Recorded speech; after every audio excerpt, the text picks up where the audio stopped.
آپ کیا سمجھتے ہیں؟ آپ نے بھی الیکشن لڑایا اور کامیاب نہیں ہو سکے، کیا یہ فارم 45 کے بارے میں جو ہارے ہوئے لوگ اپنا موقف رکھتے ہیں کہ ہمیں ہرایا گیا ہے، کیا یہ درست ہے یا وہ واقعی ہارے ہیں؟ جعفری صاحب، میں تو اس پہ نہیں بلیو کرتا کہ ہارے ہوں گے یا نہیں ہارے ہوں گے. میں یہ 45 فارم کی آپ بات کر رہے ہیں، 45 کی، اس کے بعد کہتے ہیں 47 بھی آ گیا، 45 کے بعد 47 فارم بھی آ گیا. میں کہہ رہا ہوں کہ جو جیتے ہیں، دیکھیں اس میں مسلم لیگ نون بھی جیتی ہے گجرانوالہ سے اور پی ٹی آئی بھی جیتی ہے. اگر مسلم لیگ نون کو ہی جتانا تھا تو پھر پی ٹی آئی کیسے جیت سکتی ہے؟ مختلف حلقے ہیں کہ آپ دیکھیں ذوالفقار بھنڈر صاحب کے حلقے میں وہ اپنا ورق صاحب کھڑے تھے، ان کا احسان ورق صاحب، ان کا 3000 کا فرق ہے، 2500 کا. وہ بھی میں اگر یہ جیت سکتے ہیں، 14,000 کا فرق ہے اپنا میاں طارق صاحب کی بیگم کا اور محمود بشیر ورق صاحب کا. اسی طرح دیکھ لیں بلال اجاز صاحب کا فرق ہے، خرم دستگیر خان صاحب کا فرق ہے.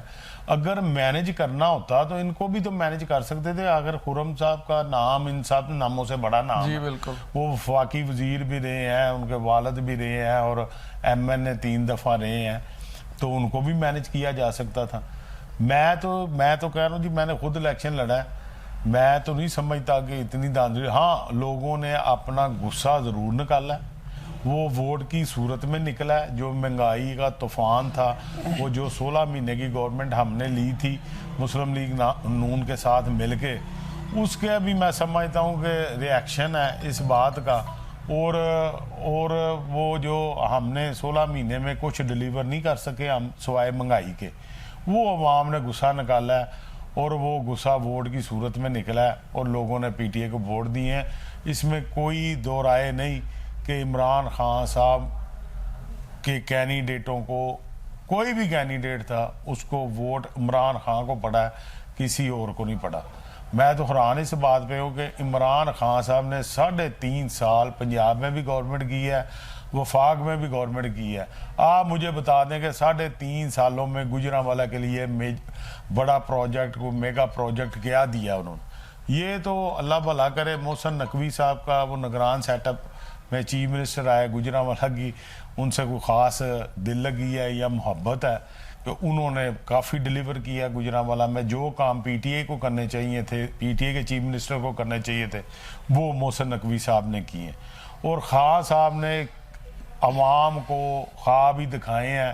جعفری صاحب کدھر ہیں وہ گھر، کدھر ہیں وہ نوکریوں کے جھنڈے، اور کدھر ہیں وہ ڈیولپمنٹ کے فنڈ.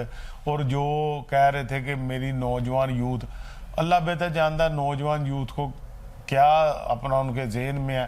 اس میں کوئی دو رائے نہیں کہ یوتھ نے ووٹ جو ہے نا فی الوقت عمران خان کو ڈالا ہے. جی، یہ بتائیے کہ 2008 کا الیکشن جو تھا اس میں پاکستان پیپل پارٹی کو پنجاب سے اور خاص طور پہ سینٹرل پنجاب سے ووٹ ملا تھا، کافی سارے سیٹیں بھی ہوئی تھیں. لیکن اس کے بعد سے لے کے اس الیکشن تک پاکستان پیپل پارٹی جو ہے سینٹرل پنجاب میں ووٹ بینک ایسا نہیں رکھتی کہ جسے وننگ ووٹ بینک کہا جائے. کیا وجوہات ہیں اس کی، اور پارٹی قیادت جو ہے وہ اس بارے میں کیا رائے رکھتی ہے کہ پنجاب اور خاص طور پہ سینٹرل پنجاب میں پاکستان پیپل پارٹی کو گراس روٹ لیول پر منظم کیا جائے؟ جعفری صاحب 93 میں ہمیں 2.5 سال کا اقتدار ملا تھا کاف لیگ کے ساتھ، مطلب اس وقت چٹھا لیگ کہہ لیں آپ. چیف منسٹر منظور بھٹو صاحب تھے، پھر عارف نقی صاحب آئے. وہ ہمیں 2.5 سال کا اقتدار پنجاب میں ملا ہے. اس کے بعد جب 2008 میں مسلم لیگ نون کے ساتھ ہمارا جب ہوا تھا مساق جمہوریت ہوئی، تو اس میں بھی آپ دیکھ لیں کہ میرے خیال سے 1 سال یا 12 ماہ کی گورنمنٹ ملی، وہ ہمیں وزارتیں ملی، تو وزیر ہمارے جو تھے ان کو محکموں میں کام کرنے نہیں دیا گیا. اس وجہ سے ہم ڈیلیور کچھ نہ کر سکے. پنجاب میں پیپلز پارٹی کا دور اقتدار لمیٹڈ ٹائم ہے، اور اسی وجہ سے پنجاب میں لیڈرشپ کا فقدان ہے. اس وجہ سے اب جو نون لیگ کے ساتھ مساق جمہوریت کی وجہ سے جو ہم بیٹھے ہیں اس میں ہم نے چیف منسٹر مسلم لیگ نون کا ہوگا اور گورنر پاکستان پیپلز پارٹی کا ہوگا. اس وجہ سے کلاس روٹ اپنا لیول کے اوپر پارٹی کوشش کرے گی کہ منظم کر سکے, کچھ ڈیلیور کر سکے. اب ڈیلیور کرنے کا ٹائم ہے جعفری صاحب. اب جس پارٹی نے بھی ڈیلیور کرنا ہے اس نے الیکشن میں آگے کامیاب ہو کے تو باہر نکلنا ہے. جس نے ڈیلیور نہیں کرنا وہ ختم ہو جائے گی. وہ کوئی بھی پارٹی ہو, ڈیلیور کرنا ہے تو بچنا ہے, اس کے علاوہ کوئی چانس نہیں ہے. عوام جو ہے یہ موبائل نے سب کچھ شعور دے دیا ہے. اب ہم کوئی بھی بات کریں, کوئی جھوٹا للہ لگائیں, وہ کام نہیں ہونے. اب ہمیں اپنے منشور کے اوپر اپنی پارٹیوں کو بتانا پڑنا ہے کہ ہم نے کام کس طرح کرنے ہیں, عوام کو ریلیف کس طرح دینا ہے. جس نے عوام کو ریلیف دینا ہے اسی پارٹی کی ترقی کر سکے گی, ادروائز دوسری پارٹیاں ساری ختم ہو جائیں گی. میں نے اس الیکشن میں دیکھا ہے کہ لوگوں نے جس طرح اپنے غصے کا اظہار کیا ہے مسلم لیگ نون کے اوپر کیا ہے. آپ دیکھ لیں مسلم لیگ نون کا پنجاب میں 35 سال کا دور اقتدار ہے. جی جی. تو 35 سال کا دور اقتدار ایک طرف کر لیں اور دوسرے اقتدار ایک طرف کر لیں. مسلم لیگ نون کو انہوں نے ریجیکٹ کر دیا تو دوسری پارٹیاں تو ہے ہی کوئی نہیں تھی. سندھ میں دیکھ لیں پاکستان پیپلز پارٹی نے ڈیلیور کیا ہے اور ماشاءاللہ اب بھی سندھ میں سیٹیں ہم نے بھرپور لی ہیں. سندھ میں ڈاکٹر صاحب یہ بتائیے کہ پاکستان پیپل پارٹی کی سیاست کے ساتھ ساتھ آپ گجرانوالہ چیمبر آف کامرس میں بھی ایک جو یہاں پہ روایتی سیاست چل رہی ہے, 2 دھڑے ہیں چیمبر کی سیاست میں, اس میں بھی آپ کا بڑا نمایاں رول ہے. چیمبر کی سیاست جو موجودہ ہے اس کے حوالے سے کیا موقف رکھتے ہیں, اور کیا جو آپ کا گروپ ہے یہ آئندہ جو الیکشن آ رہا ہے اس میں کامیابی حاصل کرے گا؟ جعفری صاحب ہمارے جو پریزیڈنٹ ہیں شیخ صاحب, انہوں نے بڑی محنت کی ہے اور خوش قسمت آدمی ہیں کہ دوسری ٹرم ان کی جو ہے وہ ہو گئی ہے. نہیں تو 1 سال کے لیے چیمبر کا پریزیڈنٹ آتا تھا. یہ پہلی دفعہ ہوا ہے کہ شیخ فیصل صاحب 2 سال کے لیے president chamber of commerce Gujranwala بن گئے. اور چیمبر نے بڑی ایفرٹ کی ہے. یہ نقوی صاحب کے ساتھ لگ کے انہوں نے جو دورے کیے ہیں گجرانوالہ کے چیمبر کے تھرو کیے ہیں.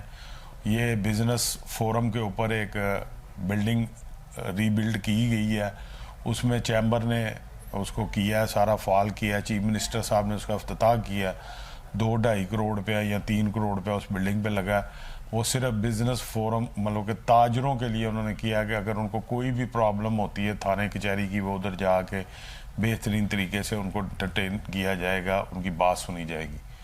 دوسرا جو ہمارا گروپ ہے وہ ہمارا ملک ظہیر صاحب, رانا شہزاد صاحب, نعمان صاحب, اپنا شیخ صاحب کے ساتھ ہے, عرفان صاحب ہے, اور عمر اشرف مغل صاحب بھی ساتھ ہیں, اخلاق بٹ صاحب ہیں. اس طرح سارا گروپ ہے. اس میں ہم بھی ہیں. ہمارا ایک چھوٹا سا M7 کے نام سے گروپ ہے. ہمارے گروپ کی طرف سے اب بھی ایگزیکٹو ممبر ہیں شیخ نعیم صاحب ہیں. اور اسی طرح انشاءاللہ آگے بھی یہ گروپ گجرانوالہ کی نمائندگی کرتے رہے ہیں. اچھے طریقے سے بزنس فورم کی نمائندگی کی ہے اور کر رہے ہیں. انشاءاللہ اگلی دفعہ بھی عوام ان کی کارکردگی کو دیکھ کے تو فیصلہ کریں گے کہ یہ واقعی حقدار ہیں. دوسری طرف جو ہے صورتحال وہ آپ کو پتہ ہے کہ کبھی کہیں چلے جاتے ہیں, کبھی کہیں چلے جاتے ہیں. لیکن یہ جو ہمارے شہر کے معززین ہیں سارے, یہ بہترین خدمت کر رہے ہیں اپنے اپنے لیول کے اوپر. دیکھیں نا وہ شیخ صاحب ہمارے ہیں, وہ صدیق صادق ہاسپٹل چلا رہے ہیں, اخلاق بٹ صاحب علامہ اقبال ہاسپٹل چلا رہے ہیں, ملک سعید صاحب بڑا ٹرسٹ چلا رہے ہیں کافی. وہ مطلب کہ سب کو غریب آدمیوں کے اور سارے ٹرسٹوں کے ساتھ چلتے ہیں. اسی طرح عمر اشرف وغیرہ ہے, اور اسی طرح ہمارے شعیب بٹ صاحب بھی جو چیئرمین رہے ہیں BOD کے, وہ پہلے صدر وہ تھے. اسی طرح سارے اپنے اپنے ہمارا گروپ اچھا ہے. اور انشاءاللہ گجرانوالہ مجھے امید ہے اب اگر الیکشن ہوگا تو ہمارا چیمبر کا گروپ جو ہے وہ اچھا پرفارم کرے گا اور انشاءاللہ کامیاب ہوگا. جی ناظرین، آپ نے جناب سعود ڈار صاحب کی گفتگو سنی اور دیکھی۔ سعود ڈار صاحب کے خیالات آپ کو جاننے کا موقع ملا۔ اجازت دیجیے، اللہ حافظ۔